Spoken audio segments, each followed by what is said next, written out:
사실 고기하고 인간의 관계는 역사가 깊은데요. 인간이 처음 고기를 먹기 시작한 게 한 250만 년 전으로 추정이 된다고 하더라고요. 되게 오래된 거잖아요. 250만 년. 250만 년이요. 그러니까 엄청나게 오래된 것인데, 그러니까 이렇게 길다 보니 마치 그 오래된 연인 사이처럼 수많은 일들이 인간과 고기 사이에 그렇겠네요. 있었다고 하는데, 되게 로맨틱하게 표현을 하시네요. 아 점점 문과 성향이 드러나시는 것 같아요. 이러면 곤란해. 네. 그래서 우리 그 과학적 관계에 대해서 한번 이야기를 해보면 재밌을 것 같아요. 근데 사실 그 인간과 동물의 관계가 저희가 지금은 동물을 주로 고기의 관점으로 이제 보는 그런 시각이 좀 많잖아요.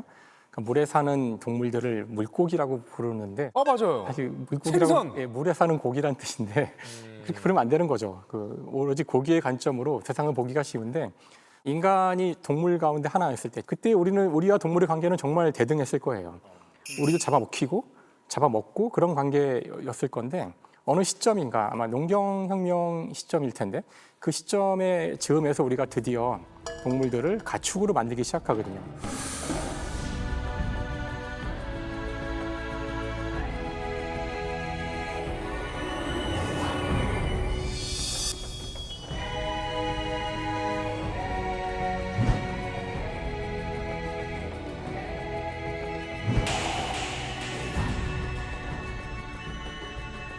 근데 이제 집에서 기르면서 뭔가 좀 더 편해졌을 것 같아요. 왜냐면 사냥하려면 맨날 나가서 싸워야 되고 뛰어야 위험하잖아, 되고 했는데 또. 기르면은 계속 새끼 치면은 계속 나오니까. 그렇죠. 안정적이고. 그렇죠. 그러니까 효율성으로 봤을 때는 뭐 월등히 이게 더 효율적이라고 봐야 되는 건가요? 그 효율성에 대해서 그 유발 하라리라는 작가가 사피엔스라는 책에서 예. 이야기를 하고 있거든요. 그 부분을 좀 정면으로 다루고 있어요. 수렵 채집을 하다가 농사를 짓기 시작하면 훨씬 효율적이 된다. 그래서 농업혁명이라는 이야기도 많이 하는데 그 유발 하라리는 농사를 짓기 시작하면서 인간들이 하루치 먹고 살기 위해서 노동을 해야 되는 양이 확 늘어났다고 이야기를 해요. 유목민들을 생각해 보면 좀 이해를 하실 수 있는 게 있는데 그 유목민들이 가축이나 특히 말이 되게 중요한 그 재화인데 말을 키울 때 너무 식량이 많이 드는 거예요. 너무 옛날- 많이 먹잖아요. 네. 옛날 기록으로는 사람이 적게 먹어서 그런지 모르겠는데 사람이 20배를 먹었다고 이야기해요. 말 한 마리가요? 네. 유목민들은 사실 곡물을 생산해서 그걸 먹이지 않아요. 그냥 초원에 있는 걸 먹게 하거든요. 그러면 사실 식량 비용이 따로 들지는 않는 방식의 그게 훨씬 효율적인 농업인데, 그러니까 목축업이 되는데 그 당시 상황에서는 이게 되게 이상한 선택으로 보였다. 수렵 채집을 하는 게 훨씬 효율적이어서. 너무나 힘들기 때문에 저희가 농사를 안 지어서 모른다고 저는 생각하는데 농사를 지으면은 새벽부터 밤까지 정말 극악한 노동을 해야 돼요. 근데 우리 인간이 지금은 기계를 만들어서 기계가 농업을 하니까 그렇지 초반에 왜 인간이 그 편안한 수렵 채집 생활을 버리고 이 고달프고 힘들고 진짜 이걸 키우자고 저는 그 답을 알 것 같아요. 아세요? 그건 심리적인 안정감 때문이었을 것 같아요. 계속 갖고 올 수 있는 게 있다는 거. 그렇죠. 네, 또 특히나 사냥은 더 했을 거라고. 사냥은 나가서 정말 안 힘들게 해야 잡히면 되는데 어떡해. 외양간이 있으면 새끼 낳게 하면 되니까. 근데 초반에는 그렇게 농작물도 그렇고 가축도 그렇고 이렇게 만족할 만한 그런 동물이나 농작물이 아니었거든요. 그래서 농사를 지은다고 해도 충분히 먹을 만한 작물이 나오지도 않았어요. 나올 만큼 되려면 개량을 많이 해서 몇천 년이 지나서야 가능했기 때문에 그래서 지금 그게 미스터리 중에 하나라고 제가 알고 있고요. 농업을 시작할 때 과연 그 어려움을 어떻게 극복했을까. 그래서 몇 가지 이론들이 있는데 제가 보기에 이건 굉장히 그렇단데 한 이론 중에 하나가 초기에 키웠던 작물들이 쌀이나 밀이 아니라 마약이었을 거라는 이론이 있어요. 그걸 먹고 헤어나오지 못해서 이제 마약부터 재배하다가 농장으로 갔을 거다라는 그런 이론도 있고, 그다음에 이제 탄수화물 중독. 탄수화물을 먹기 시작하면 그걸 못 떼요 사람이. 저희 어릴 때 밥 먹었잖아요. 평생 밥 먹고 살아야 되거든요. 끊을 수가 없어서 중독돼가지고 네, 그런 이론들이 있을 정도로 초기에는 이 농경혁명이 잘 이게 진입했을지에 대해서 대단히 회의적인 사람들이 많아요. 수렵 채집이 더 쉬웠다는 거잖아요. 쉬웠다는 거죠. 지천에 널린 게 먹으면 과일이고 되니까. 뛰어다니는 동물이 있는데 굳이 정착을 근데 한 해라도 이게 태풍이 불면 다 날아가거든요. 약간 그 아싸들이 했지 않았을까요? 약간 왜냐면 수렵 채집도 인싸들이 딱 막 쓸고 다닐 거 아니야. 근데 이럴 수도 있을 것 같아. 그 힘 있는 사람들이 다 따는 거야, 동네 그러니까요. 열매를. 네. 그럼 내가 먹을 게 없어지니까. 그러니까. 내 거를 만들려고. 내거 요만한데 숨어서 하다가 이게 좀 잘 되니까 처음엔 힘들었겠지만 좀 안정되지 근데 않았어요. 그런 개념은 신석기 시대 이후의 개념이에요. 국가가 만들어지고 여기다가 이제 벽을 치고 이건 내 거고 식량을 쌓아놓기 시작하면은 이제 그때부터 전쟁이 시작되거든요. 전쟁과 약탈이 시작되는데요. 아하. 그러니까 인간이 지금처럼 그 자연의 한계를 뛰어넘을 수 있게 된 것이 이 신석기 혁명의 핵심이지만 어려운 얘기죠. 사실 이게 좋은 건지 나쁜 실제로 소득 수준이 늘어나면요, 높아지면은 고기 소비량이 훨씬 더 늘어납니다.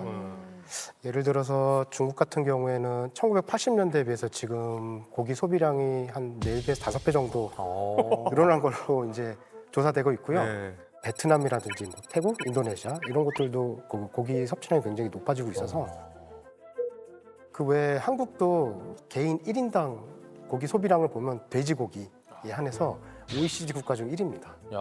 한국이요? 한국이요. 예, 예. 삼겹살 때문에 아, 예, 예. 직장 생활하시는 분들 회식하면은 거의 10중 8구 뭐 고기잖아요. 과일 카페 가서 회식하는 잘 없잖아요. 없어. 이거 본능인가요, 그러면? 제 본능인가 봐. 우리나라에서도 소고기를 너무 좋아해가지고 조선 시대에는 계속 소 못 잡게 했었거든요. 우금령이 있었어요. 네.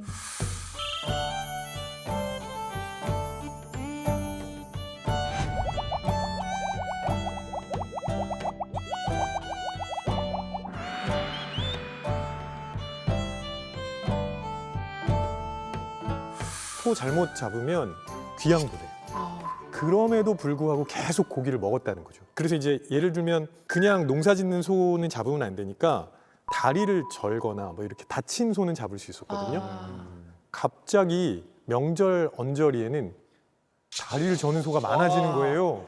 이제 일부러 가서 이제 콕 찌르는 거야, 이제. 진짜? 소고기 먹으려고. 아, 진짜? 네, 그런 일도 있었답니다.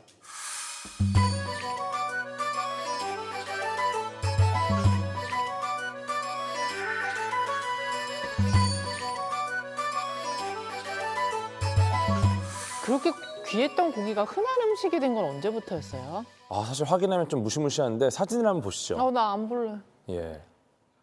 요게 19세기 미국의 시카고의 도축장. 나 못 이게 뭐 봐. 실제예요? 네. 그림 아니고? 네, 그 유명한 유니언 스톡야드라는 도축장.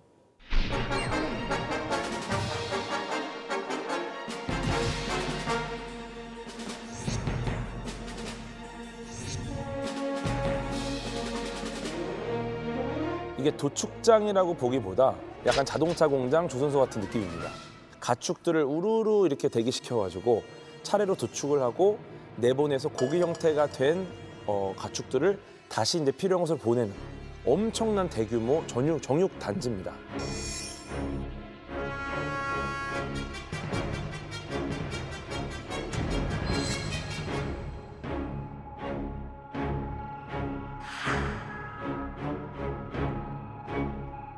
그러니까 공장식 축산이라는 거. 이것도 참 마음이 무거워요. 맞아요. 항상 인간은 보면 뭔가 본인에게 더 유리한 쪽으로 형태를 바꾸는 약간 그런 이기적인 모습을 늘 보이는 것 같아요. 고기한테까지도 늘 나에게 도움이 되는 형태로 내 곁에 있거라 약간 그런 본능을 갖고 있는 것 같아요. 사실 전혀 상관이 없어 보이는데 고기의 운명을 바꾼 기술이 있죠. 질소. 질소요? 질소는 뭐예요? 소예요? 아 이거 나올까봐 내가 조마조마했는데. 뭐 칡소, 흑소, 질소 이거예요? 아니 이거 제가 대신 사과드릴게요. 이과 아닌가요? 아니 그 질소? 소 얘기하는데 갑자기 질소 해가지고 그래서 아마 아 질소 없다. 질소가 비료가 되거든요. 비료에서 중요한 역할을 하는데요. 아, 땅에 지력이 떨어진다는 말 들어보신 적 있죠? 한 장소에서 오래 농사를 한 작물만 지으면 네. 더 농사를 지을 수가 없게 되는데 얘가 질소를 다 먹어서 그래요. 그래서 거름도 주고 뭐 이렇게 하지 않습니까? 바로 그 거름을 주는 이유가 거기에 질소가 있어 그렇거든요. 거름에. 굉장히 똥을 뿌리잖아요. 그러니까 가장 가치 없는 것 중에 생명 물질을 그렇지. 주는 거죠. 근데 한계가 있는 거죠. 그러니까 지금 질소로 비료를 만드는 게 그렇게 대단한 일인 거예요? 대단한 거죠. 엄청 대단한 일이죠. 예를 들어서 이 생명도 원자로 돼 있거든요.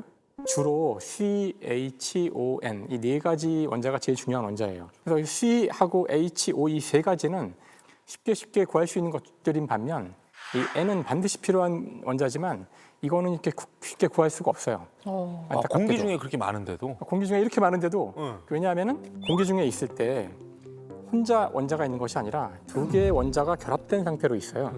질소 분자라고 하는데 문제는 이 결합이 너무 단단해서 잘 안 깨져요. 근데 생명체가 이 질소를 사용하려면 이거를 깬 형태가 돼야 되는데 네. 이게 깨진 형태를 고정 질소라 그래요. 네. 지금 표현이 이상하죠? 깬 게 고정 질소예요. 자연 상태에서는 두 가지 방법으로 깰 수 있어요. 네. 번개가 치면서 번개가 지나가는 곳에 있는 공기의 질소들이 깨져요. 또 하나는 뿌리훅 박테리아라 그러는데 그런 종류의 특별한 박테리아 몇 가지가 얘를 깰 수 있어요. 네.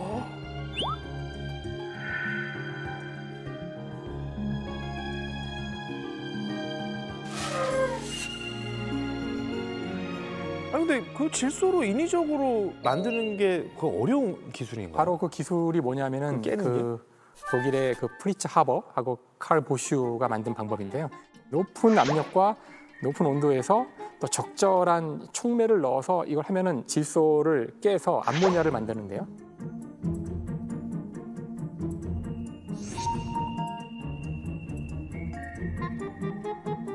이제 그래서 우리가 이거를 공기의 연금술이라 그래요. 멋있잖아요. 공기로부터 인간의 비료를 만드니까. 그다음 더 중요한 거는 배양육도 보았지만 조금씩 2년 만에 만들어서는 안 돼요. 비료는 그렇죠. 양이 청야에다가 뿌려야 되는 거잖아요. 맞아요. 그러니까 이게 이만한 그 파이프라인으로 콸콸콸콸 암모니아가 쏟아질 정도로 만들어내야 돼요.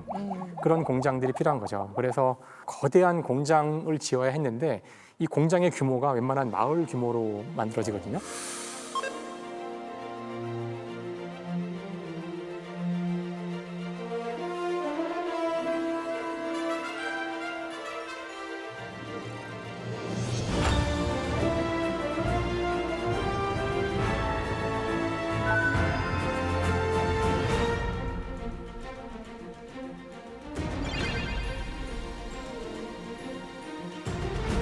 그러니까 질소를 가지고 그렇게 비료를 만들어내는 덕분에 이제 우리가 뭐 곡식 걱정도 덜 할 수 있게 되고 고기 걱정도 덜게 된 거네요. 그렇죠. 그래서 사실은 멜서스가 인구론에서 그런 얘기를 했었어요. 인구가 증가하는 속도를 식량 생산 속도가 따라잡지 못하면 결국은 우리가 먹을 게 없는 거니까.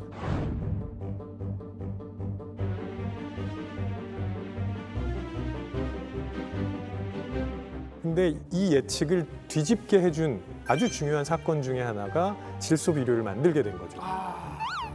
대략 계산을 해봐도 현재 인류의 절반이 존재하지 못해요. 아, 못 먹어서? 그 당시에 질소 비료의 그 증가 추세로 쭉 계산을 해보면은 우리가 만들어낼 수 있는 농작물의 총량 가지고 부양할 수 있는 인구의 총 수는 40억밖에 안 되거든요. 현재 우리 인류는 80억 가까이 되기 때문에 네. 이 저희 가운데 4명은 존재하지 않을지도 아, 몰라요. 그럼 MC를 나 혼자 볼 수도 있었던 거네. 저쪽 4분은 안 계실지도 몰라요. 지금 식감 얘기 많이 하고 있잖아요. 근데 우리가 맛을 느낄 때 빠뜨리면 안 되는 게 뭐냐면 소리입니다. 소리요? 네, 청각이 굉장히 중요해요. 오, 맞아. 예를 들어서 지금 감자칩을 드시고 계시는데 바스락거리는 소리가 안 나요. 묵묵하면. 짜증나. 그렇죠. 갑자기 짜증났어. 그러니까 그건 소리가 아니라 식감 아니에요? 아니요, 그 소리 자극이 들리잖아. 들어오면서 우리가 그렇게 경험하는 거죠. 아, 네. 그래서 실제로 실험을 했는데 달걀 맛하고 베이컨 맛이 동시에 나는 걸 만들었어요. 네. 그걸 닭장 소리가 나는 곳에서 그걸 먹으면 달걀 맛이라고. 계란 맛이. 네. 그 다음에 돼지 소리가 나는 곳에서 먹으면 베이컨 맛이라고 합니다. 아, 그래요. 그 정도로 소리가 중요하다는 얘기죠. 아, 네. 지금 배양육으로 이제 소고기를 만들었는데 그걸 구울 때 지글지글하는 소리가 안 나면 우리가 고기 먹는 느낌이 잘 안 들 수도 있다는 얘기죠. 그 소리 나요, 안 나요? 구울 때? 좀 나긴 하는데 좀 다릅니다. 예, 예. 소리가 달라요. 예, 예. 그 이제 불판에 사운드 제너레이터, 사운드까지. 사운드 제너레이터가 딱 올리면 기능이 있는. 이렇게. 그 말씀하시니까 진짜 이게 단순히 혀로만 느끼는 게 아니라 고기가 청각도 있지만 후각도 되게 중요해요. 정말 중요하죠. 후각. 코 막으면 이게 사과인지 양파인지 모른다면서요. 네, 식감만 비슷하기 때문에 네. 네, 맛을 느끼는 80%가 사라지니까 20%로 이제 검증을 해야 되는 거죠. 콧감기 걸리면 그 맞아. 먹을 때 하나도 맛 못 느껴요. 맞아요. 근데 사실 과학적으로 냄새가 가장 어렵다고 알려져 있거든요. 사실 인간이 냄새를 인지하는 것조차도 아직 정확히 이해하고 있지 못한데 아, 그래요? 그러니까 수용체라고 해서 결국 뭔가 인지한다는 거는 대상이 있고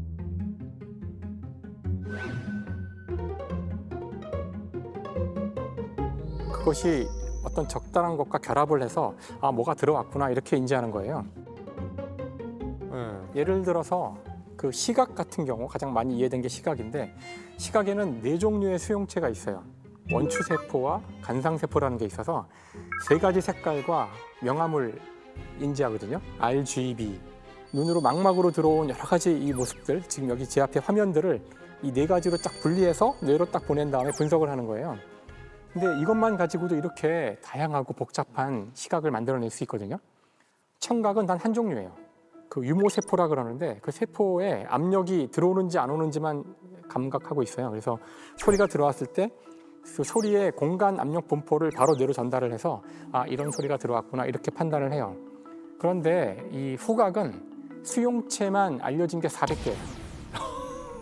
이 후각에 대해서는 많은 연구가 이루어지고 있지만 여전히 이거 냄새라는 게 뭔지를 잘 몰라요. 무언가를 봤을 때 떠오르는 이미지랑 무언가를 들었을 때 떠오르는 뭐 이미지랑 방정식으로 따지면 1차 방정식, 2차 방정식이면 이 냄새로 왔을 때의 충격은 약간 고차 방정식, 막 너무 많은 요소들이 머릿속에 갑자기 떠올라가지고 사람을 유일하게 시간 여행을 시키는 감각은 후각인 것 같아요, 저는. 그러니까 지금 기억 나와서 얘기하서 그러는데 사실 참기름 냄새를 한번 기억에서 한번 꺼내 보실래요? 네. 꺼내지나요? 머릿속에서 지금 안 되거든요. 꺼내지는데? 나오는데요? 코에서 느껴지세요? 아, 코에서 느껴지진 않죠. 그러니까 머리에서 기억나죠. 한번 보았던 장면을 떠올릴 수 있어요. 어머니 얼굴을 떠올려보라 그러면 기억에서 꺼낼 수 있어요. 네. 소리도 베토벤의 뭐 운명을 떠올려보라 그러면 머릿속에 땅땅땅땅 칠 수 있는데 냄새를 한번 꺼내보세요. 냄새의 기억을 꺼낼 수가 없거든요. 나 꺼내지는데 고소해지는데? 다시 집어넣으세요. 그래서 냄새가 이게 가장 어려웠던 이유 중에 하나가 정확히 냄새가 무엇을 지칭하는지를 몰라요. 아직 과학에서. 그럼에도 불구하고 냄새를 맡으면 바로 과거로 가는 이유는 냄새는 반드시 그 분자가 들어와야지만 느껴질 수 있어요. 네, 맞아요. 그러니까 그 분자가 내 몸 안으로 들어와야 돼요. 그러니까 상황이 같아져요. 그래서 오히려 그 냄새가 기억을 더 일깨우는 데는 도움이 되지만 그 자체의 기억은 없어요. 되게 신기한 너무 감각이죠. 어려운 기억이라 그 정보가 정답지가 정확하게 와야만 떠올릴 수 있나 보네요. 그러니까 어쩐지 길을 가다가 뭔가 향수 냄새를 딱 맡았을 때 그 향수를 뿌리던 여자친구랑